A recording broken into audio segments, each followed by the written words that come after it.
Assalamualaikum warahmatullahi wabarakatuh. Salam literasi. Perkenalkan, nama saya Jelita Nirmala. Saya dari SD Negeri Sapan 2. Saya akan mereview sebuah buku yang berjudul Segala-galanya Ambyar. Buku ini merupakan terjemahan dari bahasa Inggris karya Mark Manson yang diterjemahkan oleh Adinto F. Susanto. Buku ini berjumlah 347 halaman dan diterbitkan oleh Gramedia Widya Sarana Indonesia. Saya akan mereview buku ini menggunakan teknik AI. Alasan saya membaca buku ini karena saya terkesan dengan buku Mark Manson yang pertama yang berjudul Sebuah Seni Bersikap Bodoh Amat. Sehingga saya tertarik dan penasaran ingin membaca buku Mark Manson yang kedua ini. Isi dari buku ini sebetulnya banyak menjelaskan atau banyak membahas tentang harapan dan bagaimana cara kita menyikapi sebuah harapan agar tidak terlalu narsis atau tidak terlalu lebay ketika sebuah persoalan atau reward dalam tanda kutip dari Tuhan menyapa kita. Buku ini juga membahas tentang kehidupan kita yang tampaknya begitu kacau atau benar-benar ambyar. Seperti buku Mark Manson yang pertama, buku ini juga menyuguhkan segudang fakta atau kasus dengan pendekatan baik psikologis maupun saintifik untuk diambil benang merahnya kemudian dihubungkan pada persoalan inti manusia.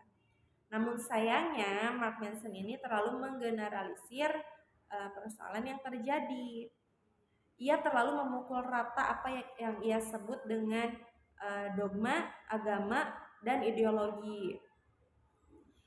Persoalan yang sensitif bagi saya yang seorang penganut agama di Indonesia.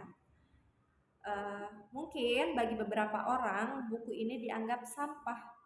Kita sering mendengar slogan jangan beri makan otak kita dengan sampah. Ya, memang ada benarnya, tetapi pembaca yang baik versi saya adalah ia yang dapat mengambil pengetahuan-pengetahuan dalam buku ini tanpa ia harus mengikuti jalan pikiran penulisnya, seperti itu. Tulisan-tulisan dalam buku ini memang kebanyakan tentang harapan serta perintilannya. Kemudian ia juga banyak mengutip dari jurnal maupun dari esai yang mendukung pikirannya tersebut atau yang mendukung opini tersebut, termasuk menuhankan ilmu pengetahuan di atas agama. Hal inilah yang membuat saya ingin segera berhenti membaca buku ini.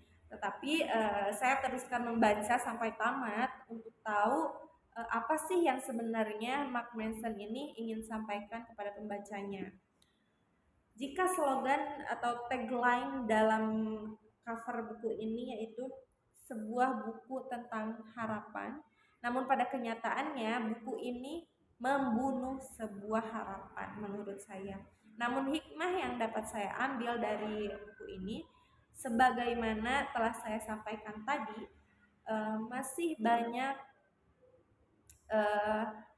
banyak pengetahuan yang dapat kita ambil, meskipun apa yang saya sampaikan tadi kebanyakan buku ini negatif gitu ya, tapi banyak pengetahuan yang dapat kita ambil seperti sejarah, psikologi, kemudian nilai moral dalam buku ini. Jadi kembali lagi kepada prinsipnya bahwa setiap buku itu pasti membawa pelajarannya tertentu. Demikian yang dapat saya sampaikan. Mohon maaf apabila banyak kesalahan yang saya sampaikan. Terima kasih. Wassalamualaikum warahmatullahi wabarakatuh.